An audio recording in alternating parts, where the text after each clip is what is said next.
Hello বন্ধুরা, আজ আমি আপনাদের নতুন ধরনের আলু ভাজা বানিয়ে দেখাবো। এখানে 3টে আলু নিয়েছি। আলুগুলোর আগে খোসা আমি ছাড়িয়ে নেব।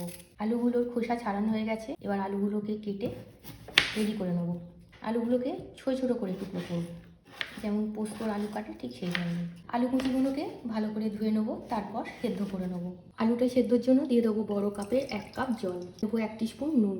জল ফুটতে শুরু করেছে, দিয়ে দেবো কুচানো আলুটা। ঢাকা দিয়ে আলুটাকে 50% মতো সেদ্ধ করে নেবো। আলুটা 50% মতো সেদ্ধ হয়ে গেছে। দিয়ে দেবো সরিষার তেল 2 টেবিল চামচ। ছোটো সাইজে 2টো শুকনো লঙ্কা দিয়ে দেবো। দিয়ে দেবো 1/4 টিস্পুন কালো জিরে। তো কাঁচা লঙ্কা কুচি দিয়ে দেবো। 1 মিনিট সময় ধরে কাঁচা লঙ্কা কুচিটাকে ভেজে নেবো। দিয়ে দেবো সেদ্ধ আলুটা। সেদ্ধ আলুটাকে 3 মিনিট সময় ধরে ফ্রাই করে নেবো। আলুটা যেটুকুনি শক্ত আছে নরমও হয়ে যাবে, আলুটা ভাজাও হয়ে যাবে। পোস্ত দিয়ে দেবো 1 টেবিল চামচ। পোস্তর সঙ্গে আলুটাকে 1 মিনিট সময় ধরে আবার ভেজে নেব। তৈরি হয়ে গেল নতুন ধরনের আলু ভাজা।